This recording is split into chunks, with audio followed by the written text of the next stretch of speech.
So I've had throughout the year some people say they wanted us to do another rundown of all the guitars in the collection. So this is the 2024 December collection update. And this one, start off with this one. Figured to do the Gibsons first, since that's what I'm kind of known for. This is a Junior. It's a 2024 model Junior. It is a mod shop guitar, so it does have some stuff that is not normal. 5-ply pick guard with the Moto back plate as well that matches it.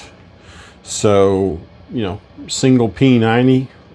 This guitar is actually really fun to play, and the neck is a little chunkier than like the slim tapers and stuff. It's more like a 50s neck, and I'm not really sure what they call it, but I call it comfortable because it is incredibly easy to play. And you know, you roll the tone down a little bit. Like right now it's on 10. I got the volume turned down to 8.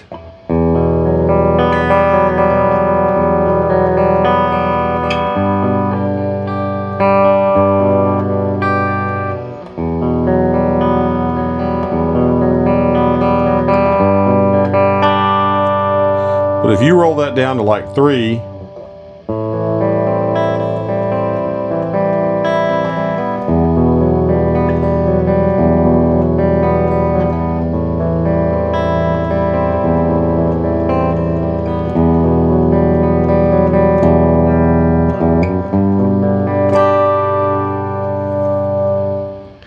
it gives an almost acoustic-y sound to it. So this P90 is really good. And if you've never picked up a Junior, you really should try it once at least, because I never really understood the whole it gives you a different way of playing until I had this guitar. And you come to the realization that it's just kind of cool. So also it gives a really good tones, and it, like I say, it forces you to use your playing instead of your actual pickups and effects and all the other stuff that goes along with it. But like I say, so this is a 24 Les Paul Junior. Next in line is the Special. Now, Guitar Center calls this a Tribute Raven, and we're going to and I'll show you what a tribute is in a minute. But this is a Special. It's a flat top, looks basically like a Junior, just has dual pickups. These guitars are absolutely great guitars as well. Much thinner neck than what's on the Junior. This guitar is a special edition one that was kind of a, you know, had the black rich light fretboard with the you know, kind of smoked out fret markers. It does have the really bright ones on the sides. But this guitar is fun to play too. These are light. They make it really easy to enjoy playing them because they are light. And this one's kind of a fun guitar to have. It is actually up for sale, but it is it's only because there's always something else to buy. So like I say, this one is a 21 model. Yeah, 21 model. 21 model. It was a Guitar Center exclusive deal, limited run. If you like the way it looks, check out the video on it. See if you like the way it sounds. Buy it for yourself for Christmas.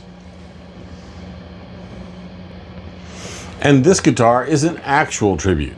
So this right here is what you think of as a tribute. This one has a carved top. In general, tributes have always been kind of the first foray into carved top Les Pauls. Rosewood fretboard, real basic headstock, frequently have maple necks, mahogany bodies. Like I say, these guitars are also usually pretty light. There's different variations of these that are really light, and there are different variations that are moderately light. But they're missing a lot of stuff like binding and stuff like that. And this one right here is one that is also up for sale because even though it is kind of a unique model for what it is, I don't know. I didn't really bond with it. I like it. I think it's cool, but I think somebody else would like it better. And, you know, like I say, it's my own thing, but I think that someone would have a really great time playing this, and I think it deserves to be out and about. They're really good. They're really good guitars. You know, like I say, I like it.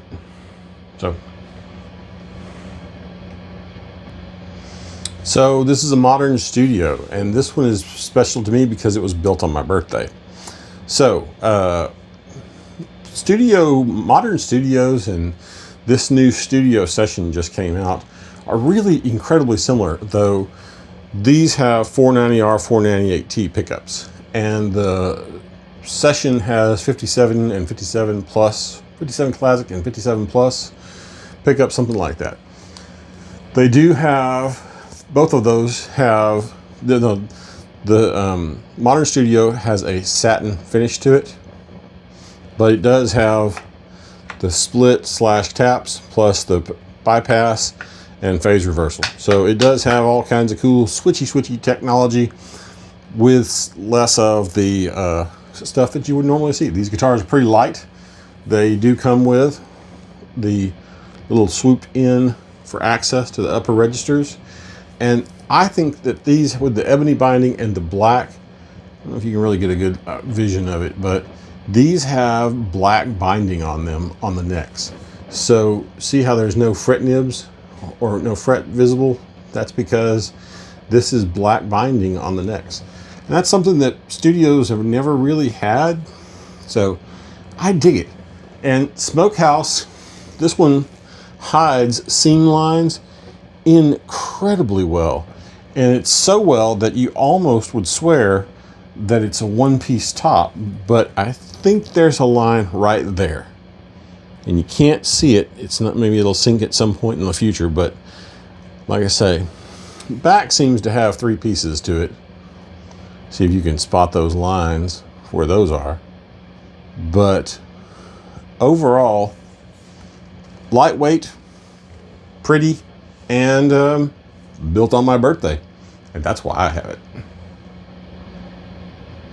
So this is a Les Paul Classic. Now this is it's dirty, as you can tell. I play it a lot.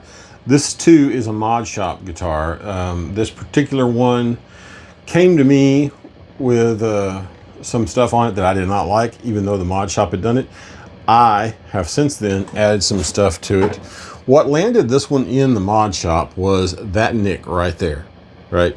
So the demo shop wound up with this guitar because of that nick. I'm almost positive. There's a couple of other little things that are kind of iffy, but that one right there is the one that really got this one into the mod shop.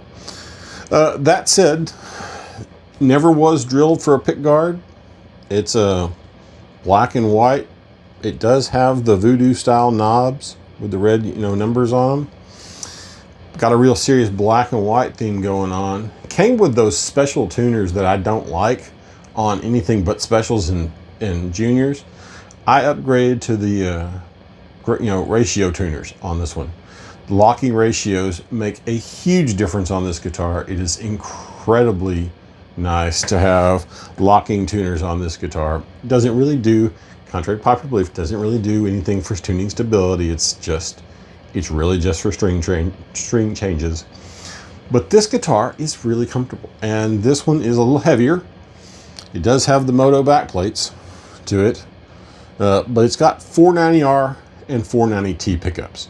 And this is kind of the reason, the modifications and stuff I've done to this guitar is kind of the reason that I'm letting go of the Tribute, because it also has 490R and 490T, but there's something about this guitar that I have bonded with.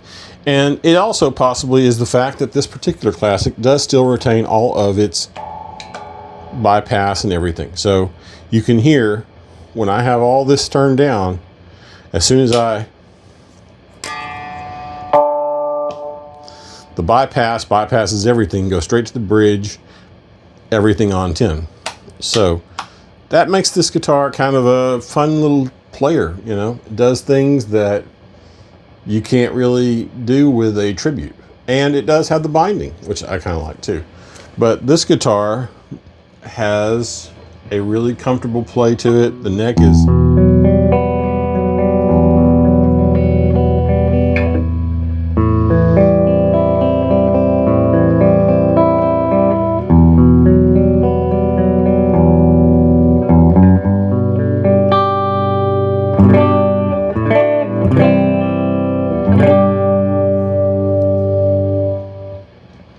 It's comfortable.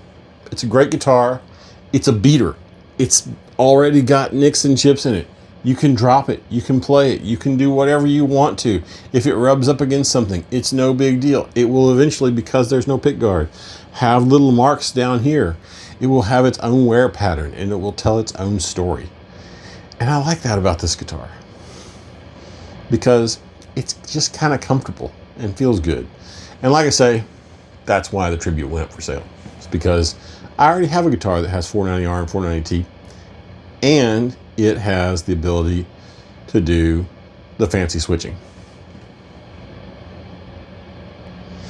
So when I went out searching for a modern, I was looking for a graphite top one. And then I found the sparkling burgundy ones. And deep down inside, I went, God, I hate it that I love red guitars. But this guitar does all the same stuff, switching wise, that a modern studio or a classic does. It just does it with more flash, to be honest with you. This guy is a 100% just a player. They're player guitars. They are not ever going to be highly desirable. The standard will always be above it. People will probably think of the traditional Pro because of its fancy, pretty, flamey tops as better than this guitar. But these make great players. And there's a lot of things that this guitar does that I feel like other guitars don't do. This one has locking tuners. I think all of the moderns do. It has the swoop. The fretboard is ebony, which I'm a huge fan of. I know some people just don't care, but I do, and I like ebony fretboards. I feel like they have a really great feel to them, and they're kind of easy to maintain because of the way the wood is. It doesn't necessarily need to be heavily moisturized or taken care of like rosewood does. So this guitar takes a lot of the care, a lot of the work you normally have to do to maintain a guitar is not nearly as heavily used on this one. And that makes this guitar really fun to play. Overall, I like this guitar. It's the sparkling burgundy is just so good. Recently, they reintroduced the sparkling burgundy on the 50s and 60s standards, and now they're discontinuing them. So maybe they didn't sell really well, but this color is a 100% winner in my opinion.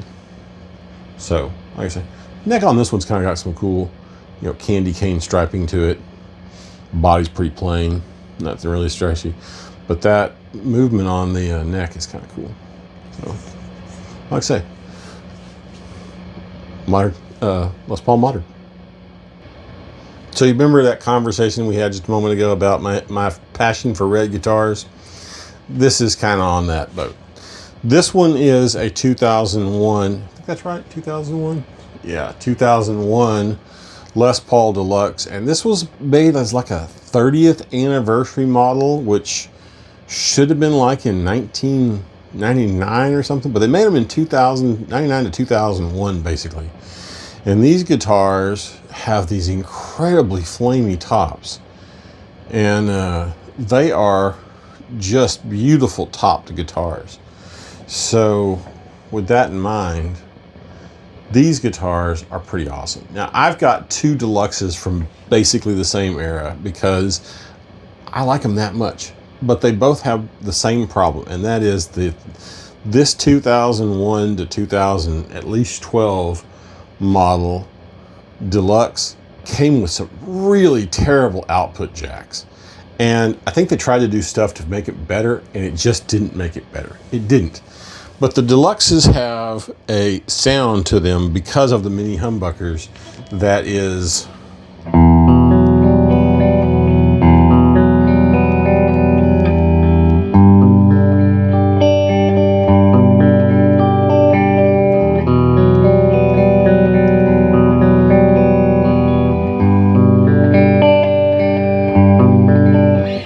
And they're a little bit punchier than normal. And even versus the Firebird pickups, they're a little punchier.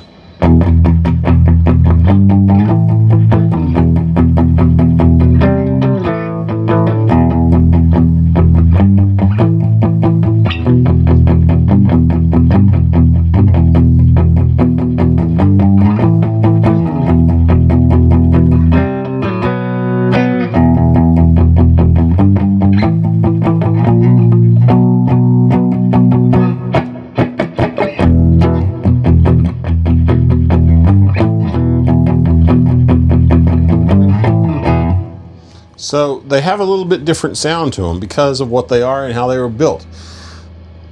If you like Stratocaster sounds, but you want the humbucking version of it, mini humbucker pickups are probably on your radar in your wheelhouse, because that's what I've always done. My first one of these was a 77 Deluxe.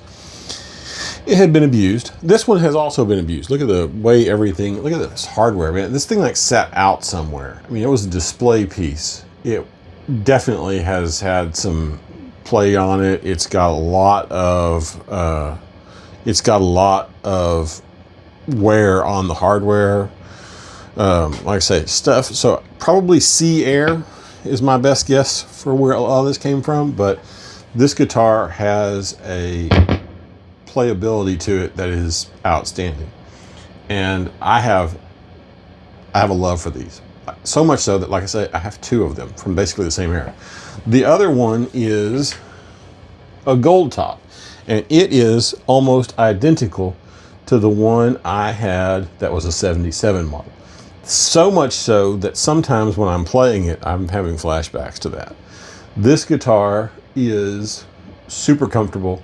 These necks from this generation are thinner than the modern ones that are like a 70s era recreation.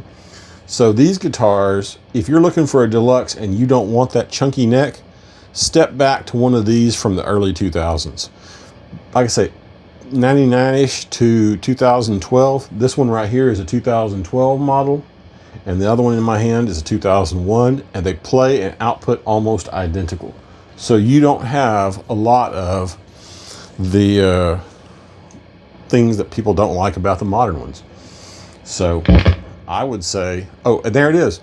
I moved the guitar around at all, and the output jack started making noise.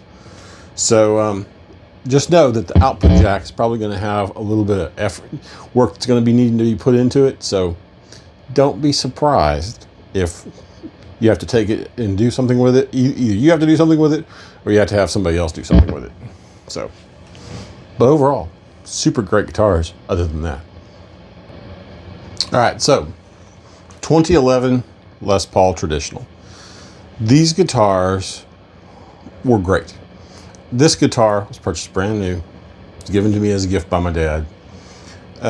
This one is, like I said, 2011 model. I think that's right. Is that right? Yep, 2011 model. And Chicago blue. For the first like 5 years I had this guitar, I did not realize it had a flame top to it.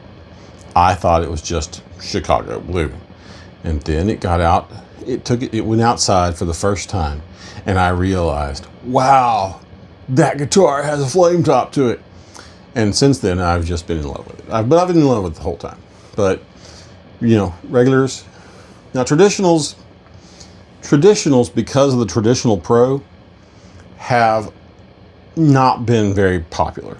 They are very much like a standard, but they don't have the word standard on them. And that's a big deal to some people, because traditionals and standards, while incredibly similar, are some people just don't want a traditional. And like I say, I think the traditional Pro series of guitars has really taken away from the value of these guitars, because there's other ones with the flamey tops and stuff like that that just don't tend to be as good at guitars. So with that in mind, they have a lot of people that just don't like them, and therefore don't think of them as high enough end. But 57 Classic, 57 Plus, and they are, so this is the same basic pickup pattern as what's in a studio session. And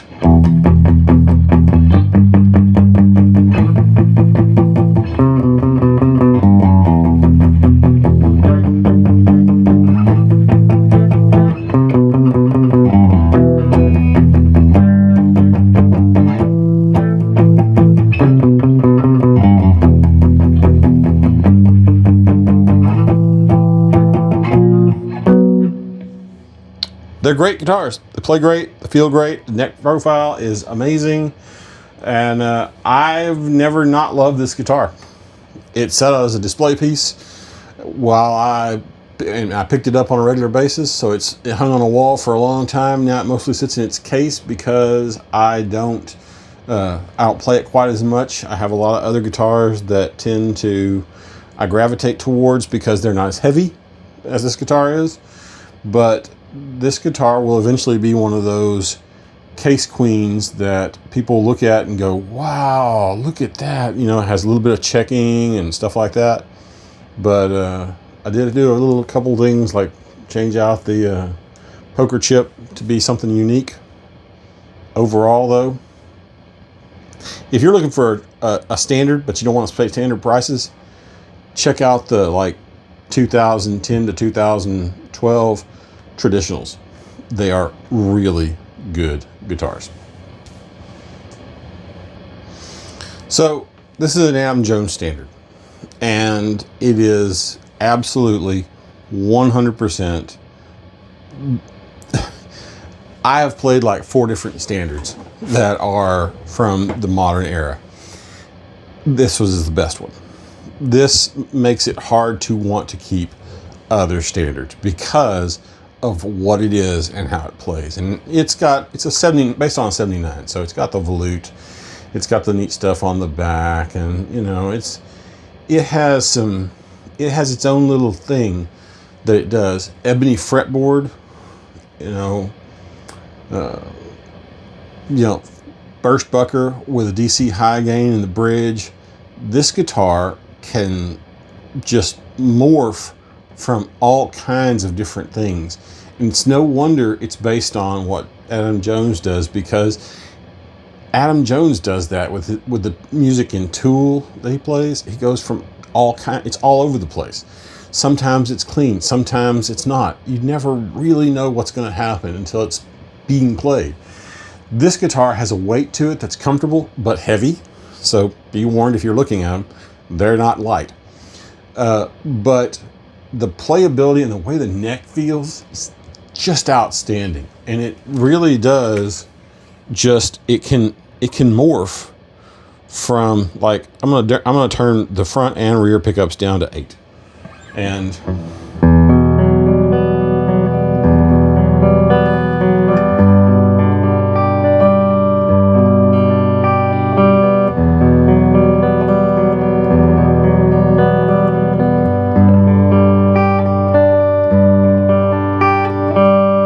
now watch this. Same setting, everything, this time with the DC high gain.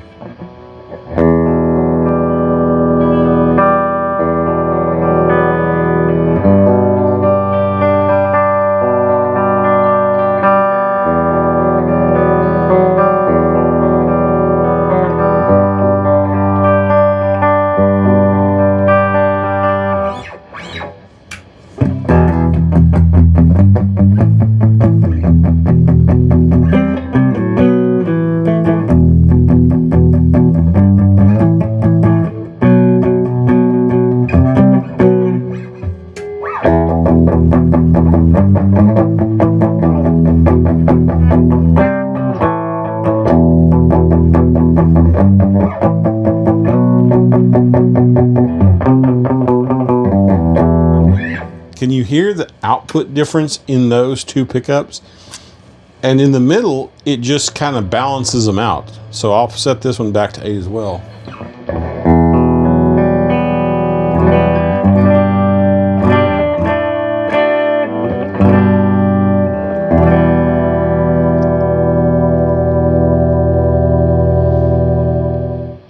So like I say, burst bucker in the front, DC high gain in the rear, and the bridge. And these guitars are still in production. And if you don't mind how heavy they are, these guitars are amazing.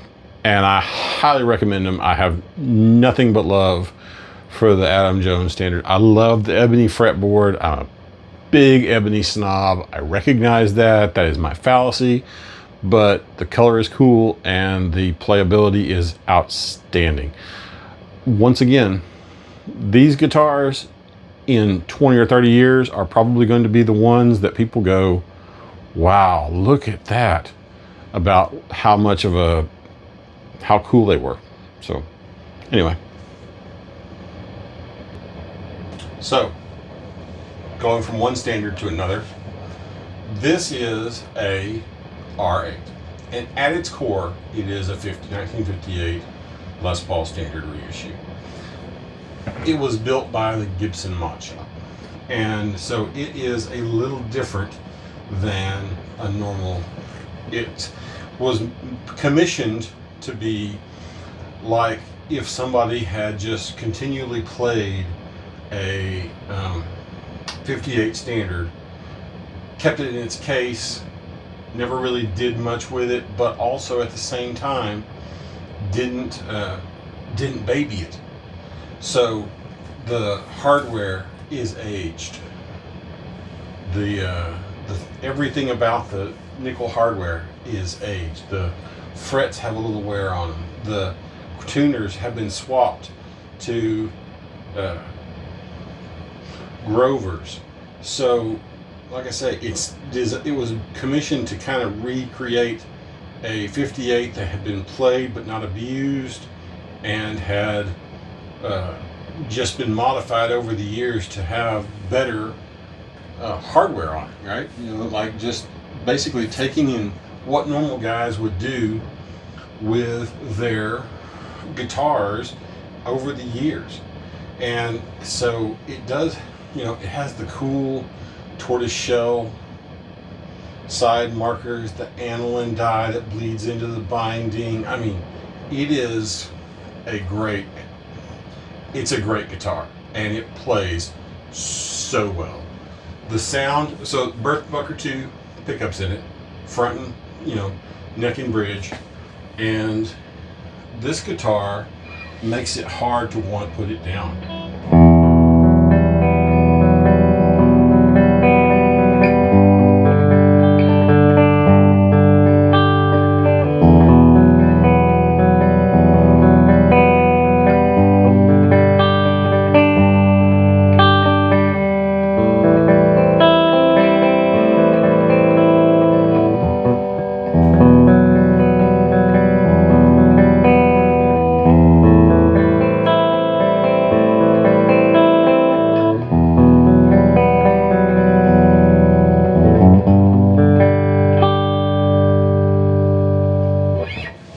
Throw a little fuzz on it, and it becomes what you think of as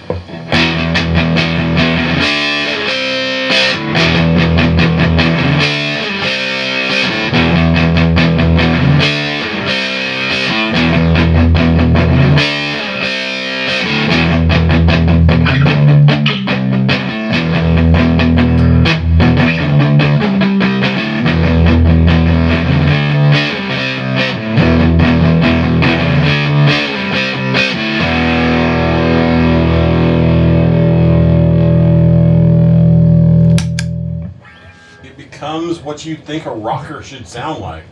The one ply, pick guard, the, black plastics that have been swapped from what usually would be the cream plastics. I mean, everything about it's just like a guitar that's been played for a long time and been modified to be something different than it originally was. So this guitar, like I say, I will eventually take this guitar and rub the VOS stuff off and do a full polish on this thing to try to bring it back to gloss, because if I'm right, this guitar is going to have a lot of movement in the top once it goes into that. But like I say, as of right now, when you play this guitar, you can feel it vibrate through the entire guitar.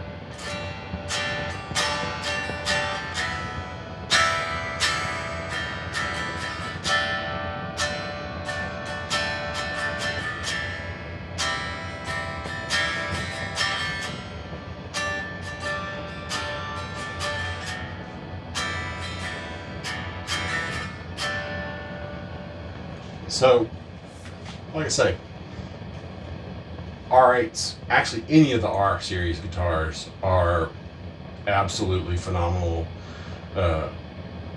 guitars that I really cannot tell you how much that these are modern recreations of vintage guitars. And I don't know, I've never really played any. I've touched them, but I've never played them. But I can say for sure that this is one of the best guitars I've ever picked up, and being able to being able to have it in the collection and pick it up and play it anytime I want to is fun. So, Les Paul Custom. I mean, it's a Les Paul Custom. They are all over the place, but they are all unique in the fact that they are all Les Paul Customs versus what the other ones are. I mean, the headstock's a little bit different with the binding on it, the neck, the front and back binding. Customs are very much they are very much supposed to be like the pinnacle. This particular one is a mod shop guitar as well. Again, supposed to be representative of somebody who's been just playing it, putting it back in the case, playing it, putting it back in the case, play it, put it back in the case over and over and over again. It's got some aged hardware on the top. The the neck and everything has a couple little dings on them, nothing big.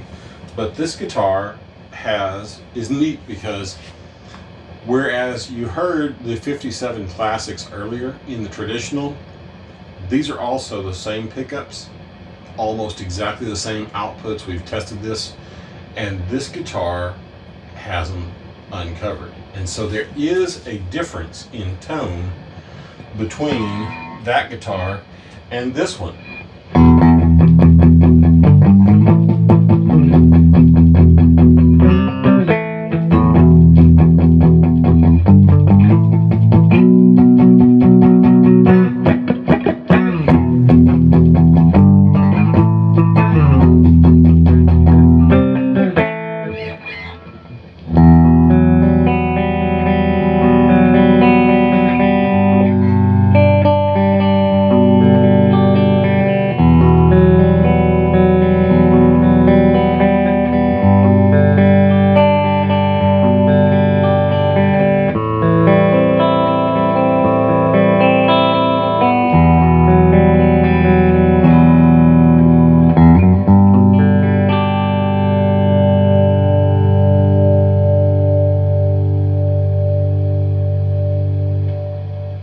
And the sound is that it's a little more chimey. And I never recognized what the pickup covers did, but it's a little more, even though they measure the same, it's a little bit louder. It's a little bit different. It's got a little more chime to it. And that makes this guitar different because most customs have 490R, 498Ts. And I have another one we're going to play in just a moment that shows that. But this guitar is unique and I love it, and I don't see any way to ever justify getting rid of this guitar because seriously, it just plays like what you think a custom should play like, and it sounds so good doing it. But again, Les Paul Custom. This one I think is like a 21 model, so it's a pretty awesome, actually. Pretty fun guitar to own. Alright, so this is the custom I was talking about. This is the 490R 498T equipped 2007 custom. This one was my dad's, actually. So this one's got a lot of sentimental value to me because of who it belonged to, not necessarily what it is in particular.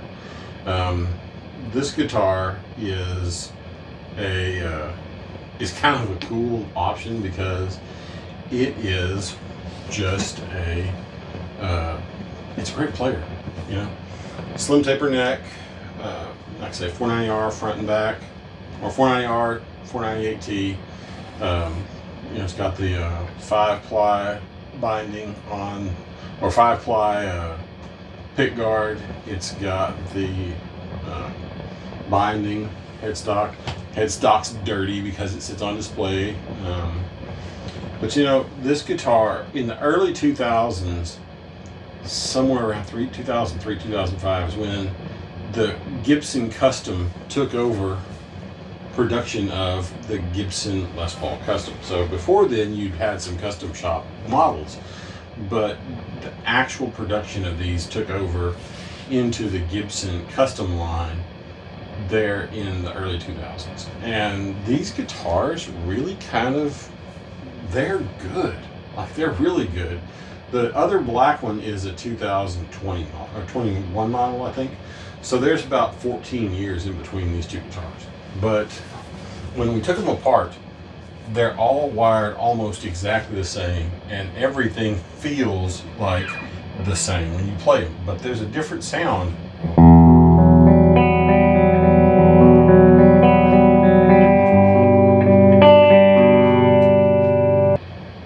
So, like I say, these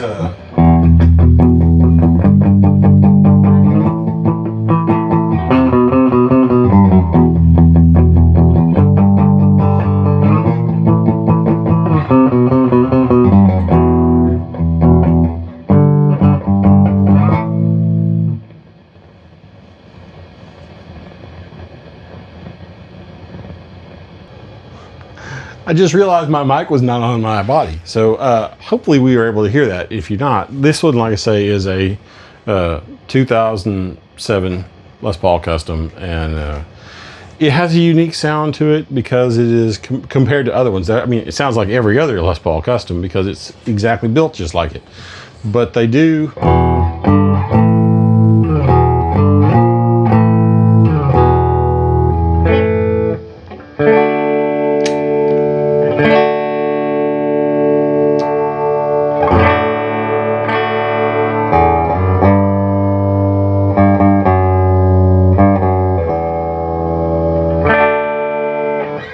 So it's got a twang to it. It's a great guitar. I love it.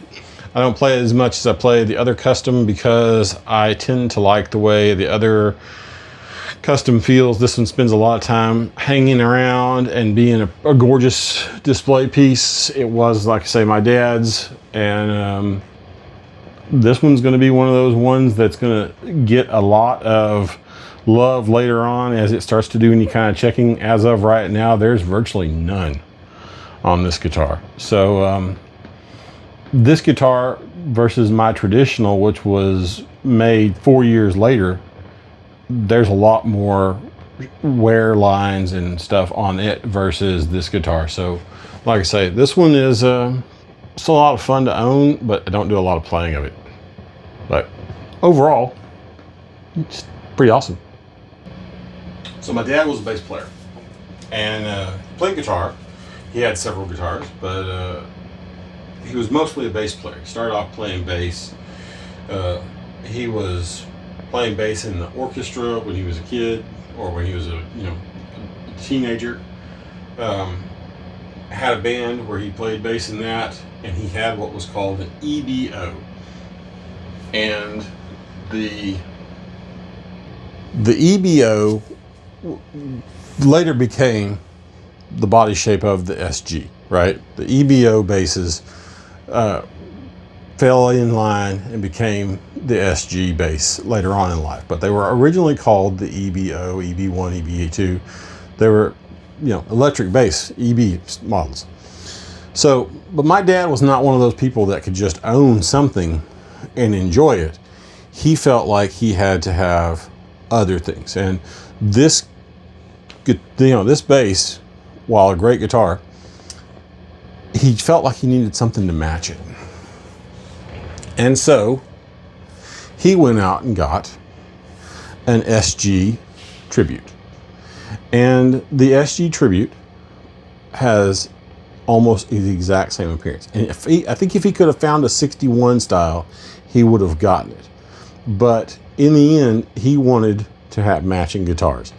And so here it is. He has matching guitars. And with that in mind, it's really hard for me to want to let go of this guitar, even though this SG really doesn't have any sentimental value to me. It doesn't have anything but sentimental value to me. I don't have any bond with it, but at the same point in time, it was my dad's. So it's real hard to say, yeah, I don't want it. I'm going to put that up for sale. So I have matching SGs, bass and guitar. And this one is a Tribute, so I'm pretty sure it's got 490R, 490Ts in it. And it plays great. I just don't play it much. I also don't do much playing of the bass because I'm not as good a bass player as he was. But this guitar is really comfortable. It's incredibly light in the body versus the neck. The neck is really heavy, so you don't really... I feel like if you're playing it, you're going to wind up holding it in the body. But like I said, overall, this bass is actually really fun to play. I mean, it does play well, and it's got a good sound to it.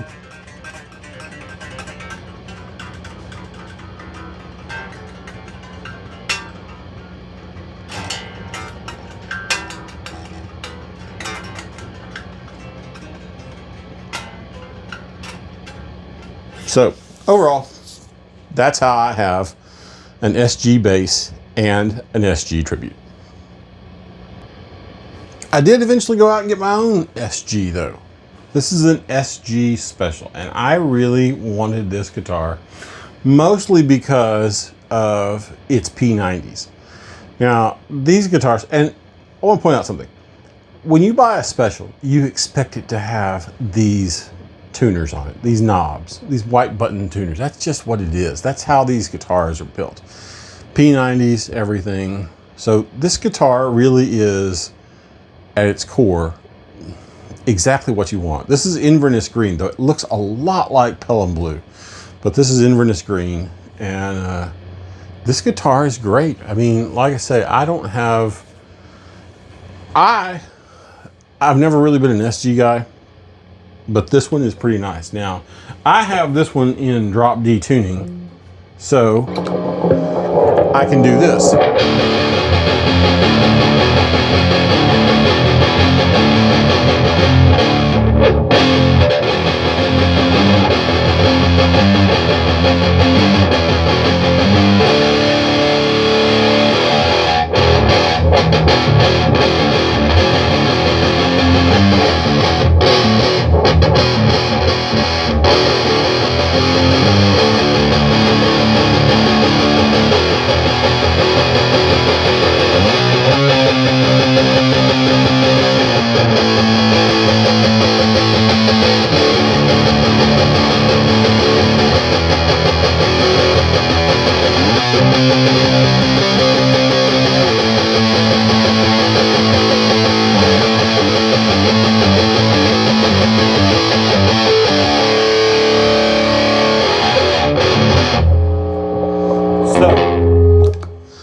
That's why this guitar is tuned like it is because that is one of my favorite riffs of all time.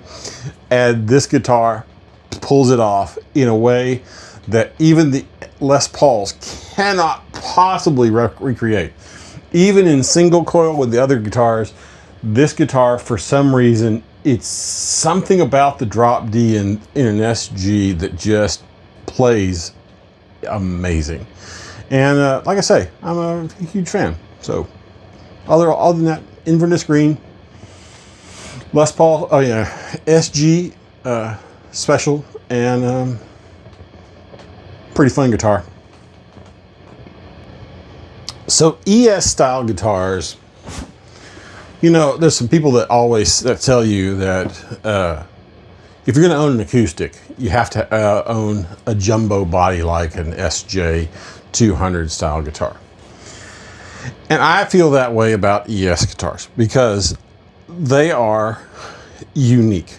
They're different the way they're built versus a lot of the other electric guitars. They're semi-hollow body guitars. So you have you have hollow body guitars that are more like an acoustic, but the ES guitars are their own brand of unique. And I don't have any hate on that. And this particular group of them, you know, like I say, this particular one has the T-type pickups, which I believe are stock for these guitars. That could be wrong on that. But, you know, this one is one of the 3-ply poplar maple built guitars. And, you know, there's a reason blues guys played them, because they are very much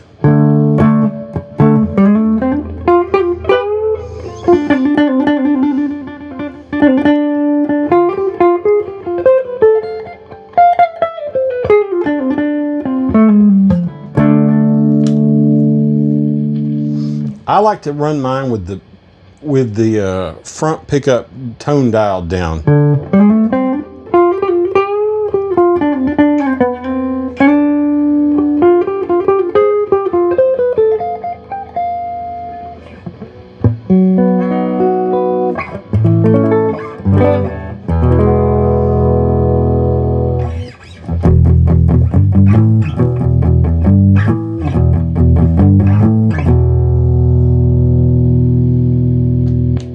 Bridge. Oop, that is way turned down.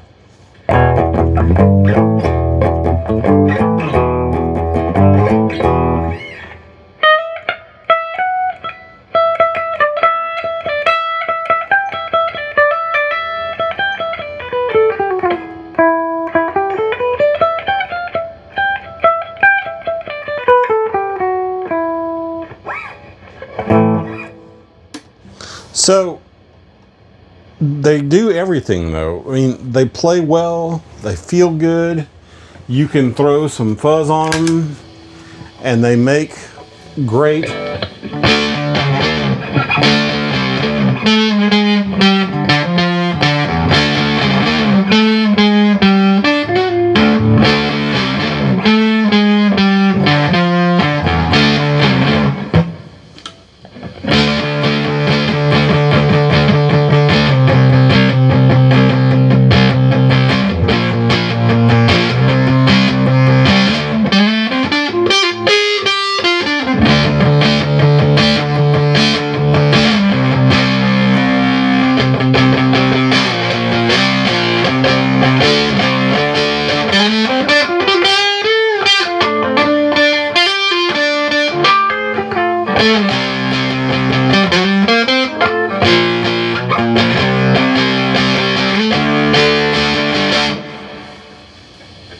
they do everything well. They are just good guitars. And that's why they've been around for so long, is because they're just good guitars. So the Explorer is one of those guitars you kind of just gotta own if you're gonna be a fan of certain types of music. If you want to play certain types of music, you want to do certain things.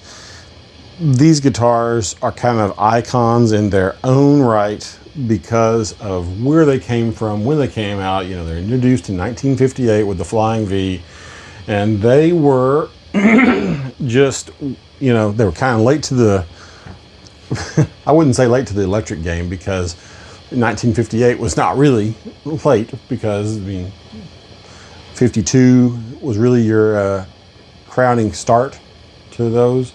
But this one is one that was made in 2014.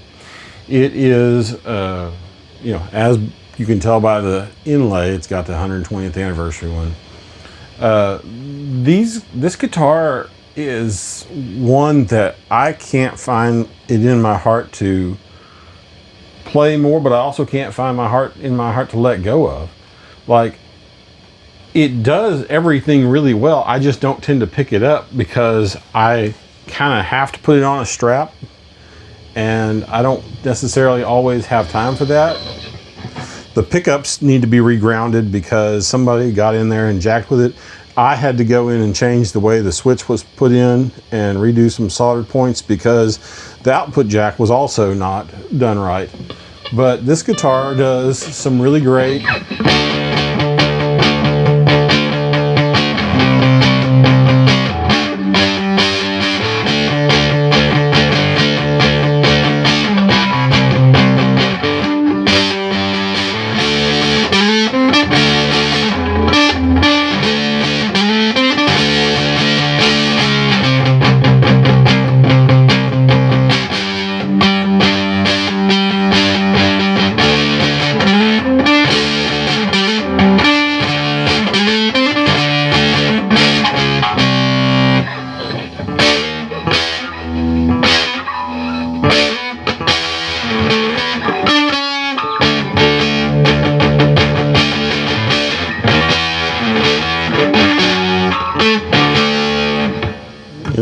front.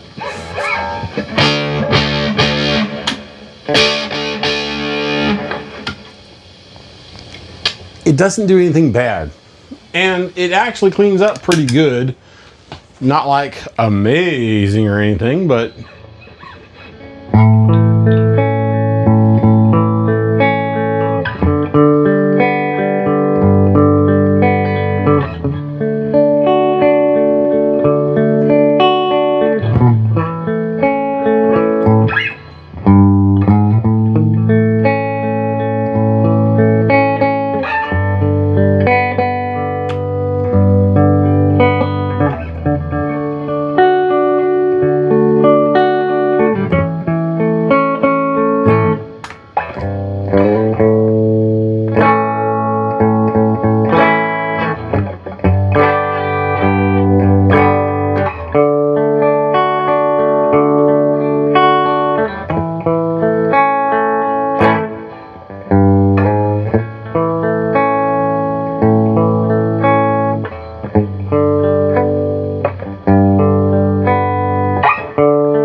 so anyway, bottom line, it's an Explorer.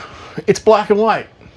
It kind of goes with the black and white of the Les Paul and the Custom. They're kind of they're my three tuxedo guitars. So like I say, I love this guitar. I don't know why I don't play it more often. Every time I play it with a little distortion on it, it makes me go, wow, I love this guitar. And then it sits in its case most of its life. So it's one of those, I own it, and I own it. So anyway, now for some bonus Epiphone content. Since we're on the topic of Gibson, we should probably talk about Epiphones. I do own a few of them. Here's the Epiphone Joe Bonamassa 55 standard. Not in love with it. Don't hate it. Has an amazing sound. Sounds better with distortion or fuzz. The overall sense on this guitar is it makes a good double P90 guitar until the time that I find myself in possession of a, you know, like a actual special that has P90s in it. Something like that. Epiphone Lucille. These guitars are significantly better than the ones right before them. The 2018 model, for instance, did not have ebony fretboard. It had like a laurel or rosewood or some kind of other fretboard material. This version has everything you think that a Lucille should have for a fraction of the Gibson price. So I Highly recommend those. What is going on with my amp? Give me a second. Hopefully that didn't overshadow my vocals anyway. But bottom line, this guitar, stereo output. Their, middle name of my youngest daughter is Lucille. Couldn't resist. I definitely think that these are guitars that are worth owning. I'm not plugging it in. It'd take a half hour just to go through the 17,000 different variations of tone. But these guitars are good. Less than $1,000. I highly recommend them if you are looking for a versatile guitar that does a good job of looking good on stage. So this is the Joe Bonamassa ES 335 that they did a couple of years ago, maybe 3 years ago now. This guitar is so good that it's hard to get rid of it. It's one of those guitars that it sounds amazing when you play it, feels amazing to play, and does everything right. And the fact that they made these guitars with one-piece necks and 5-ply bodies means they are actually different than the Gibson version. So these guitars themselves are, like I say, 5-ply maple poplar versus 3. Gibson USA pickups. Like I say, one-piece neck. They were like $1,200 new. You can still get them for that price or sometimes less. They have not held their value, and I don't know why.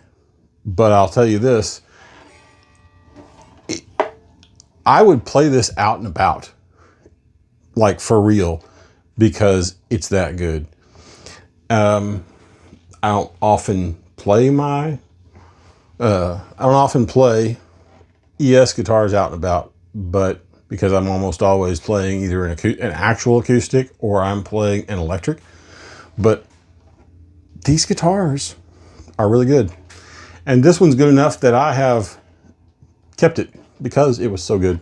So I'm not going to play it because it's a kind of a redundancy. But if you are looking for an ES guitar and you have a little bit of money, have $1,000, you can find them for $1,000 or less.